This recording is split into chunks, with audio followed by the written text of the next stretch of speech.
नमस्कार दोस्तों, welcome to Avinash GS Academy. दोस्तों, आज ही हमारा एनवायरनमेंट और इकोलॉजी का 7th लेक्चर है और आज का टॉपिक है दोस्तों हमारा पारिस्थितिक संतुलन यानी कि इकोलॉजिकल बैलेंस, पारिस्थितिकी अंतरक्रिया यानी कि इकोलॉजिकल इंटरेक्शन और वायुमंडल यानी कि एटमॉस्फेयर। आइए लेक्चर को स्टार्ट करते हैं। तो दोस्तों, फंक्शंस ऑफ इकोसिस्टम, पारिस्थितिक प्रणाली में मैंने आपको 6 ड्राइवर्स बताए थे जिसके थ्रू हमारा इकोसिस्टम वर्क करता है, जिसमें कि पहला था उत्पादकता यानी कि प्रोडक्टिविटी, फिर एनर्जी फ्लो यानी कि ऊर्जा प्रवाह, फिर तीसरा डिकम्पोजिशन यानी कि अपघटन, फिर उसके बाद इकोलॉजिकल सक्सेशन यानी पारिस्थितिकी अनुक्रमण, फिर था पांचवा न्यूट्रल, जिसका हमारा जो पिछला लेक्चर था वो था न्यूट्रिएंट या बायो जियोकेमिकल साइकिल यानी कि पोषण चक्र। और आज का हमारा आखिरी ड्राइवर है जो आज मेरा कंप्लीट हो जाएंगे, फंक्शंस ऑफ इकोसिस्टम, इसमें होम्योस्टैटिस समस्थापन यानी कि आंतरिक संतुलन यानी कि इकोलॉजिकल स्टेबिलिटी। आइए स्टार्ट करते हैं। तो देखिए, सबसे पहले दोस्तों हम लोग ये समझते हैं कि होम्योस्टैटिस या पारिस्थितिकी संतुलन है क्या चीज। देखिए, संतुलन से ही आपको समझ में आ रहा होगा कि स्टेबिलिटी, किसी भी चीज की स्टेबिलिटी, अगर हमारा शरीर है अगर वो संतुलित नहीं है यानी कि वो सही काम नहीं कर रहा है। इसी तरह इकोसिस्टम में का भी संतुलित रहना बहुत जरूरी है। कोई चीज बहुत ज्यादा या कोई चीज बहुत कम होना ही इस संतुलन को बिगाड़ देता है। तो ये देखते हैं इसकी डिफिनेशन क्या है। वो प्रक्रिया जिसके द्वारा कोई जीव या पारिस्थितिक तंत्र के अपने अंदरूनी वातावरण को स्थिर और संतुलित बनाए रखता है, भले ही बाहर कोई भी बदलाव या गड़बड़ी होती है। यानी अपने इकोसिस्टम को बैलेंस बनाए रखना ही इकोसिस्टम का संतुलन यानी पारिस्थितिकी संतुलन कहलाता है। सरल शब्दों में अगर इसे समझा जाए तो प्रकृति की खुद को संतुलित रखने की क्षमता को होम्योस्टैटिस कहते हैं। चूंकि प्रकृति इसे स्वयं करती है, इसलिए इसे हम स्वयं नियमन यानी कि सेल्फ रेगुलेशन भी कहा जाता है। ये दोस्तों इंपॉर्टेंट पॉइंट है, याद रखिएगा। कभी नाम बदल के भी आ सकता है, होम्योस्टैटिस के नाम से आ जाता है, इकोलॉजिकल बैलेंस के नाम से आ सकता है, इक्विलिब्रियम या तो सेल्फ रेगुलेशन के नाम से भी ये पूछा जा सकता है। ये जो मेंस के लिए ये कहते हैं आपके लिए इंपॉर्टेंट है। ये उदाहरण के तौर पे अगर इसको समझा जाए तो शिकार और शिकारी के बीच का संतुलन, ये दोस्तों एक उदाहरण है आपको इकोसिस्टम के बैलेंस को समझाने के लिए। समझिएगा इसे। देखिए, मान लीजिए कि एक जंगल में बहुत सारी घास है, ठीक है ना, एक जंगल है वहां बहुत सारी घास है और जिससे वहां की हिरणों की संख्या अचानक बढ़ जाती है, क्योंकि जब घास बहुत ज्यादा होगी तो हिरण को क्या कहते हैं भोजन बहुत ज्यादा मिलेगा। यानी कि एक मतलब जो उनका मेन सोर्स रहता है ना, फूड जो उनका है वो बहुत ज्यादा मात्रा में यानी कि घास, तो वहां पे हिरणों की संख्या अचानक बहुत ज्यादा उस इकोसिस्टम में या जंगल में बढ़ जाएगी। तो उससे क्या क्या होगा, सबसे पहले तो असंतुलन हो जाएगा, जिससे कि हरियाली की कमी होने लगेगी। जब ज्यादा नंबर ऑफ क्या कहते हैं हिरन डियर्स बढ़ जाएंगे तो हरियाली जाहिर सी बात है घास कम हो जाएगी और नंबर ऑफ जो हिरन और डियर्स होते हैं उनकी संख्या बढ़ जाएगी। उसका प्रतिक्रिया क्या होगा, जब नंबर ऑफ हिरन बढ़ जाएंगे तो हिरन बढ़ने के साथ साथ शेरों की जनसंख्या बढ़ जाएगी। अब ऐसा क्यों, इसको समझिएगा। जब हिरणों की संख्या बढ़ जाएगी तो जो उसके ऊपर जो कहते हैं ट्रॉफिक लेवल है यानी कि शेरों की जो संख्या है वो भी बढ़ेगी, क्योंकि अब शेरों को ज्यादा भोजन मिलेगा हिरन के रूप में, तो ज्यादा उसका शिकार करेंगे, उसको खाएंगे, तो उनका भी क्या कहते हैं प्रोडक्शन बहुत ज्यादा लेवल होगा उनके लिए फूड का, तो इसलिए उनका भी जो संतुलन होगा यानी कि जनसंख्या जो होगी बहुत ज्यादा बढ़ जाएगी। अब देखिए इसका फिर क्या रीजन होगा, फिर सुधार क्या करना होगा कि शेर हिरणों का शिकार करके उनकी संख्या को वापस समान स्तर पे ले आएगा। ठीक है, तो शेर जब हिरणों पे बहुत ज्यादा जब भाई ज्यादा मिलेगा तो उनको शिकार भी ज्यादा करेंगे शेर हिरणों का, तो इस तरीके से क्या कहते हैं हिरण की वापस जो संख्या होगी वो समान स्तर पे आ जाएगी। और आखिरी में जो उसका परिणाम निकलेगा वही होगा कि जब हिरण की संख्या से कम होगी तो घास फिर से उगने लगेगी, घारों की जो घास की संख्या बहुत कम होगी वो फिर से बैलेंस हो जाएगी, समान स्तर पे आ जाएगी। और भोजन की कमी का जो शेरों की संख्या भी स्थिर हो जाएगी, क्योंकि फिर से क्या कहते हैं पूरा एक सिस्टम है, देखिए सर्कुलर बन गया है ना, उसके कम हुई तो हिरण की संख्या फिर से कम हो जाएगी, तो फिर क्या कहते हैं फिर कम भोजन मिलने लगेगा शेरों को, तो उनकी संख्या भी नियंत्रित हो जाएगी। दोस्तों कई सालों में होता है, ये तुरंत नहीं होता है, ठीक है ना, धीरे धीरे एक लॉन्ग प्रोसेस है, ठीक है ना, ग्रेजुअली ये चीजें बनती हैं। तो एक तरीके से ये पूरा सर्कल आपका कंप्लीट हो जाएगा। पहले यहाँ से ग्रास हो जाएगी, जिनकी संख्या बढ़ती है तो डियर की संख्या बढ़ जाती है, डियर की संख्या बढ़ जाती है तो शेरों की संख्या बढ़ जाती है, यानी कि लॉयन की बढ़ जाती है। लेकिन फिर जब डियर को कम कर देता है तो ग्रास की संख्या अपने आप नॉर्मल स्तर पे आ जाती है, उसके बाद जब कम मिलता है तो डियर अपने की संख्या अपना बैलेंस हो जाती है, उसके थ्रू लॉयन की संख्या भी बैलेंस हो जाती है। इस तरीके से इकोलॉजिकल बैलेंस ये बनता है। मैंने दोस्तों आपको उदाहरण दिया, इससे अच्छे तरीके से समझिएगा, ठीक है ना। अपनी क्षमता को मतलब अपनी बैलेंस को, अपने जो इकोसिस्टम है उसको बैलेंस करने को ही कहते हैं इकोलॉजिकल बैलेंस। ठीक है, ये मैंने आपको एग्जांपल दिया, इसको अच्छे। अब देखिए इकोलॉजिकल बैलेंस के मुख्य कार्य और घटक क्या क्या है। जनसंख्या को नियंत्रण करना, फिर कचरा प्रबंधन करना, क्योंकि कचरा जो मरते हैं वो फैलता है तो उसके क्या डिकम्पोजिशन, और मैंने जैसे पिछले चीजें पढ़ाता थी डिकम्पोजिशन से गैस किस तरीके से सफाई हो जाती है ना मरी हुई चीजों की, डेड सेल्स की। उसके बाद ऊर्जा का संतुलन, ऊर्जा का ट्रांसफर कैसे रहता है, एक लीनियर फॉर्म में होता है, कैसे आगे संतुलन होता है वो आगे कैसे ट्रांसफॉर्म होती है, फिर स्थिरता यानी कैसे स्टेबिलिटी बनी रहती है। अगर आप क्या कहते हैं एक के थ्रू एक, देखिए अब इसमें एग्जाम्पल में ही आपको समझ में आया होगा। यहाँ पे हिरन पहले स्टेबल हुए, हिरन जब स्टेबल हुए तो शेर अपने आप स्टेबल हो गया, और शेर लॉयन की संख्या स्टेबल हुई तो ग्रास अपने आप स्टेबल हो गई। इस तरह से पूरा इकोसिस्टम एक स्टेबल फॉर्म में आ गया।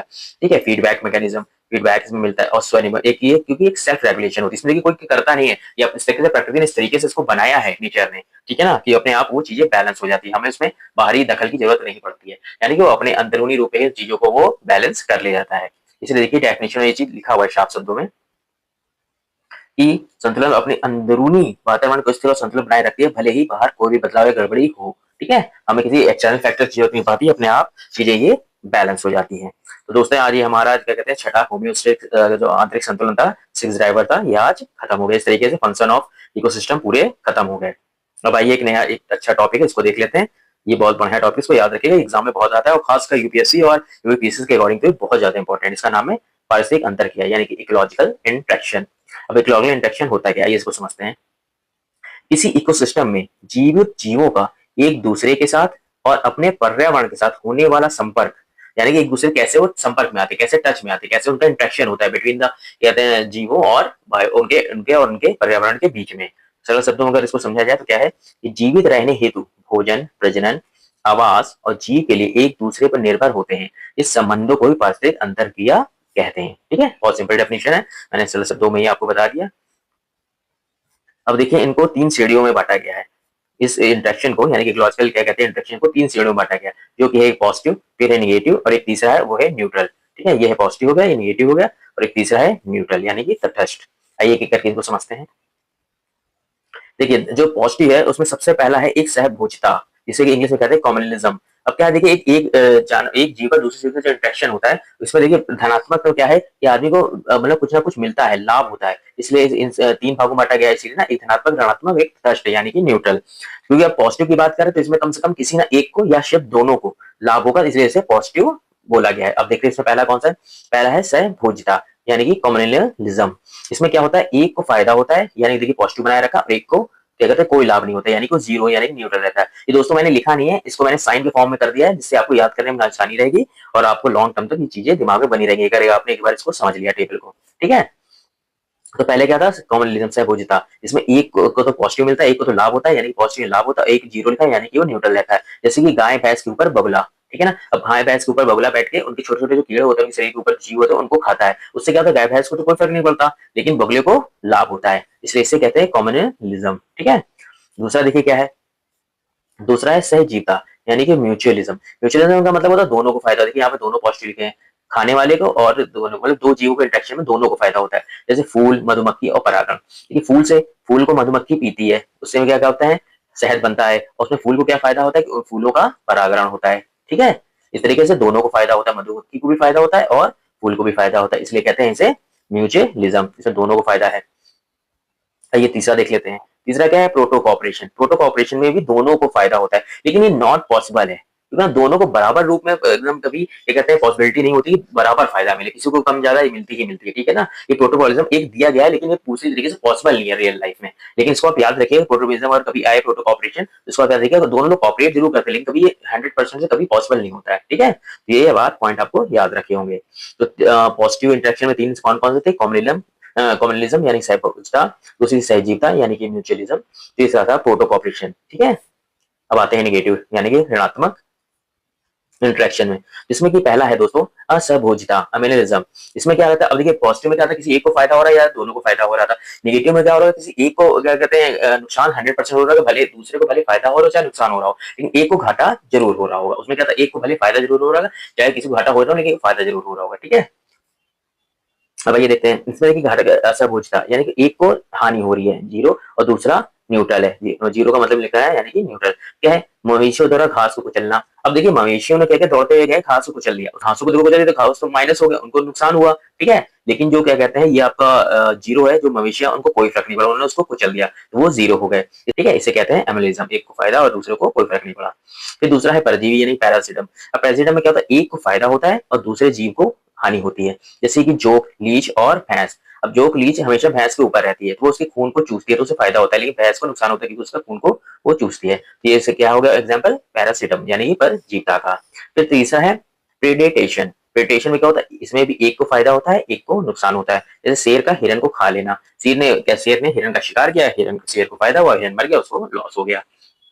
ठीक है। फिर चौथा है दोस्तों कॉम्पिटिशन, इसमें क्या है दोनों को लॉस होता है। देखिए इधर भी माइनस इधर भी माइनस, यानी कि दोनों को लॉस हुआ है। कैसे? घास के लिए हिरण और खरगोश के बीच की स्पर्धा, दोनों आपस में कहते हैं कॉम्पिटिशन करते हैं घास को ज्यादा पाने के लिए, कौन जल्दी उसको खा ले, तो आपस में कॉम्पिटिशन होता है, इसलिए इसे कहते हैं दोनों के इंटरेक्शन के बीच हो गया क्या क्या कहते हैं कॉम्पिटिशन, यानी दोनों की प्रतिस्पर्धा दोनों होती रहती है। ठीक है। इस तरीके से निगेटिविटी के 4 इंटरेक्शन हो गए, एमिनेलिज्म, पैरासिटिज्म, प्रेडिटेशन और कॉम्पिटिशन। एक दोस्तों चीज और बता देता हूं मैं इसमें, अक्सर लोग इसमें कंफ्यूज हो जाते हैं। पैरासीटामोल में देखिए और प्रेडिटेशन में भी दोनों में देखिए एक को फायदा एक को नुकसान हो रहा है, एक को फायदा एक को नुकसान हो रहा है, लेकिन दोनों कभी एक नहीं होता है। देखिए पैरासीटामोल में क्या होता है कि जो जीव होता है छोटा होता है, वो दूसरे जानवर के ऊपर रह के फायदा उठाता है, और जो प्रेडिटेशन होता है वो उसका शिकार करके फायदा उठाता है। ठीक है ना। ये बड़े इसकी बड़ी तस्वीर है, ये इसकी छोटी तस्वीर, इस तरीके से समझिए। दोनों में डिफरेंस होता है, पैरासीटामोल उस बॉडी पे रह के अपने आप को फायदा पहुंचा रहा है, ये उसको खा को डायरेक्ट क्या कहते हैं अपने आप को फायदा पहुंचा रहा है। दोनों में डिफरेंस है दोस्तों, इसमें कंफ्यूज मत होइएगा, लेकिन ये बात सही है कि इसमें एक को फायदा एक को नुकसान, दोनों में ऐसा होता है। अब देखिए तीसरा क्या है, तीसरा है तटस्थ यानी कि न्यूट्रल। न्यूट्रलिज्म में क्या होता है दोनों को कोई फर्क नहीं पड़ता। अब इसको बहुत ध्यान से समझिए, क्या होता है जैसे कि अब भाई एक इकोसिस्टम में सभी पक्षी पेड़ पौधे जीव पक्षी रह रहे हैं, तो देखिए एक हो गया मान लीजिए कौवा, एक हो गया हिरण। अब कौवा क्या कहते हैं आराम से वो घूम रहा है, उसको हिरण को उसके बीच में हिरण के बीच कोई कॉम्पिटिशन भी नहीं है, कोई प्रतिस्पर्धा भी नहीं है, कोई एक दूसरे को शिकार भी नहीं कर रहा। कभी आपने देखा हिरण ने कौवे का शिकार कर लिया, कौवे ने हिरण का शिकार कर लिया हो? बिल्कुल पॉसिबिलिटी नहीं है। ठीक है। तो इन लोगों का मतलब इंटरेक्शन तो है, कहीं ना कहीं मिलते तो होंगे, एक दूसरे को देखते होंगे, लेकिन उन लोगों के बीच कोई क्या कहते हैं फायदे नुकसान वाला इंटरेक्शन नहीं है, बस एक दूसरे को देखते होंगे या जानते होंगे। जैसे कि मेढक और गिलहरी, मेढक ने कभी गिलहरी शिकार करती, गिलहरी ना मेढक का शिकार करता है, दोनों में इंटरेक्शन है लेकिन कोई फायदा नुकसान नहीं हो रहा, इसलिए ये बिल्कुल एक दूसरे के लिए कहते हैं न्यूट्रल है। ठीक है। इस तरीके से दोस्तों हमने देखिए इंटरेक्शन को पढ़ा, इकोसिस्टम एक दूसरे के साथ अपने पर्यावरण के साथ होने वाले संपर्क। ठीक है। जिसमें एक पॉजिटिव था, जिसमें थे पॉजिटिव में 3 थे, कम्युनिज्म, म्यूचुअलिज्म और प्रोटो कॉपरेशन। फिर क्या कहते हैं दोस्तों निगेटिव था, निगेटिव में 4 थे, कम्युनिज्म, पैरासिटिज्म, प्रेडिटेशन और कॉम्पिटिशन। ठीक है। और न्यूट्रल में एक था हमारा, जिसमें था न्यूट्रलिज्म। ठीक है। न्यूट्रल का इसमें दोस्तों ध्यान रखिएगा, मैंने संकेतों को ध्यान रखिएगा, पॉजिटिव का मतलब लाभ है, निगेटिव मतलब नुकसान है, और जीरो का मतलब कोई प्रभाव नहीं, यानी कि न्यूट्रल। ठीक है। तो भाई एक टॉपिक देखिए दोस्तों ये रहता है, ये है एटमॉस्फेयर। एटमॉस्फेयर में कैसे कैसे लेयर होती है, क्या उसका स्ट्रक्चर है। ठीक है। ये इसका देखिए डायग्राम है, आगे पहले आगे ये पढ़ते हैं फिर इसको हम समझेंगे। ठीक है। देखिए सबसे पहले समझिए एटमॉस्फेयर यानी कि वायुमंडल होता क्या है। पृथ्वी के चारों ओर लिपटी गैसों की विशाल चादर, जो गुरुत्वाकर्षण के कारण पृथ्वी से जुड़ी हुई होती है। वही जो लेयर होती है, एक गैसों की विशाल चादर होती है, लेयर होती है जो पृथ्वी से गुरुत्वाकर्षण के कारण जुड़ी होती है, वो दोस्तों क्या कहलाती है? वायुमंडल। ठीक है। क्या कहलाती है दोस्तों? वायुमंडल। अब इसके क्या है कि ये सतह से 32 किलोमीटर की ऊंचाई तक मुख्य और हमें सूरज को हानिकारक किरणों से बचाती है। ठीक है ना। ये मुख्यतः क्या कहते हैं 32 किलोमीटर तक की पाई जाती है, और देखें हमें सूरज की हानिकारक किरणों से भी ये बचाती है। कौन सी? वायुमंडल की परत यानी चादर। अब देखिए इसका संगठन कैसे स्ट्रक्चर है, गैसों का संगठन कैसे होता है वायुमंडल में। इसमें न्यूट्रल की सॉरी नाइट्रोजन की मात्रा 78.08%। ठीक है। ऑक्सीजन की मात्रा है 20.95%, ऑर्गन की है 0.93%, CO2 कार्बन डाइऑक्साइड की 0.047। इस तरह अन्य में नियॉन, हीलियम, हाइड्रोजन, ओजोन, ये देखिए O3। ठीक है। इसके बारे में अभी पढ़ेंगे। फिर मीथेन और जलवाष्प के रूप में अन्य गैसें और जलवाष्प इस एटमॉस्फेयर में पाया जाता है। ये क्या हो गया दोस्तों? गैसों का संगठन हो गया, जो एक साथ ये चीजें एटमॉस्फेयर में पाई जाती हैं। अब आइए देखते हैं वायुमंडल की परतें, एटमॉस्फेयर की लेयर्स कौन कौन सी है। वायुमंडल में 5 परतें होती हैं। देखिए पहली परत कौन सी है? पहली परत है दोस्तों जिसका नाम है क्षोभ मंडल यानी कि ट्रोपोस्फेयर। ये सबसे निचली परत होती है, यानी कि बिल्कुल पृथ्वी से लगी हुई, जो पहली परत है पृथ्वी से लगी हुई, उसे हम कहते हैं ट्रोपोस्फेयर। मौसम संबंधित सभी घटनाएं, वर्षा, कोहरा, ओलावृष्टि इसी लेयर में होती है। किसमें? क्षोभ मंडल में। ऊंचाई के जाने पर इसका तापमान घटता है 1 डिग्री प्रति 165 मीटर। 165 पर मीटर पे 1 डिग्री सेंटीग्रेड का तापमान घट जाता है। जैसे ऊंचाई पे जाने पे 165 मीटर, हर 165 मीटर पे तापमान कम होता है दोस्तों। ठीक है। यानी कि ऊपर ठंडा होता जाता है। मोटाई विषुवत रेखा पे इसकी ज्यादा 18 किलोमीटर और ध्रुवों की इसकी 8 किलोमीटर रहती है। ये याद रखिएगा दोस्तों, ये इंपॉर्टेंट पॉइंट है। ठीक है। अब आते हैं देखिए दूसरा कौन सा लेयर है। दूसरा जो लेयर है उसका दोस्तों नाम है समताप मंडल यानी कि स्ट्रेटोस्फेयर। इसके बारे में जानते हैं। देखिए क्षोभ मंडल की सीमा से 50 किलोमीटर ऊंचाई तक, ठीक है, ऊंचाई के 50 किलोमीटर ऊंचाई तक ये रहती है। फिर ओजोन परत इस लेयर की मंडल में पाई जाती है। सबसे इंपॉर्टेंट चीज है, ओजोन परत कौन सी लेयर में पाई जाती है दोस्तों? स्ट्रेटोस्फेयर में यानी कि समताप मंडल में, जो हमें यूवी किरणों से बचाती है। ओजोन लेयर का सबसे बड़ा फायदा क्या है? क्या कहते हैं जो संताप मंडल पाई जाती है वो हमें अल्ट्रावायलेट किरणों से यानी कि पराबैंगनी किरणों से हमें बचाती है।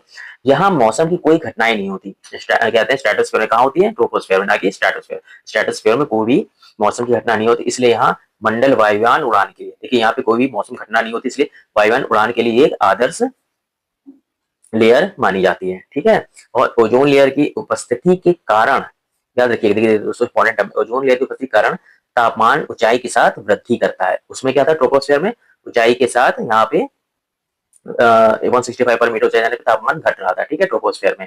लेकिन यहाँ पर क्या हो रहा है कि ऊंचाई ओजोन लेयर की वजह से उसके कारण तापमान ऊंचाई के साथ वृद्धि कर रहा है। ठीक है, आइए देखते हैं तीसरा कौन सा है।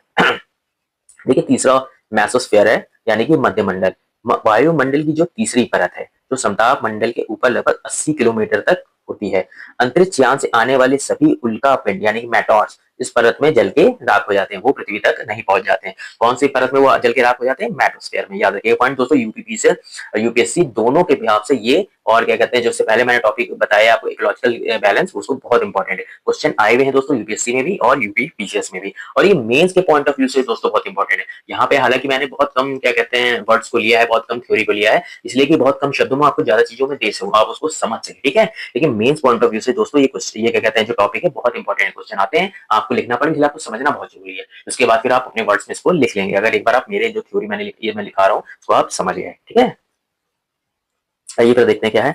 आखिरी इसका पॉइंट था, ऊंचाई बढ़ने के साथ तापमान में इसमें भी कमी आती है। ट्रोपोस्फीयर में कमी आती है, फिर क्या कहते हैं जो स्ट्रेटोस्फीयर था उसमें बढ़ता है तापमान, क्योंकि उसमें क्या कहते हैं ओजोन लेयर होती है। फिर तीसरा है मध्यमंडल, जिसमें तापमान फिर से तापमान ऊपर जाने के साथ कमी आती है। ठीक है, तो इससे ये इसका मेन पॉइंट क्या था कि अंतरिक्ष आने से उल्कापिंड परत में जल के इसके राख हो जाते हैं। ये याद रखिए दोस्तों, बहुत इंपॉर्टेंट पॉइंट है। चौथा है तापमान मंडल का थर्मोस्फीयर, जिसे आयन मंडल भी कहते हैं। इसे थर्मोस्फीयर यानी तापमंडल या आयन मंडल भी कहा जाता है। वायुमंडल की चौथी परत मध्य मंडल के ऊपर लगभग 400 किलोमीटर तक होती है।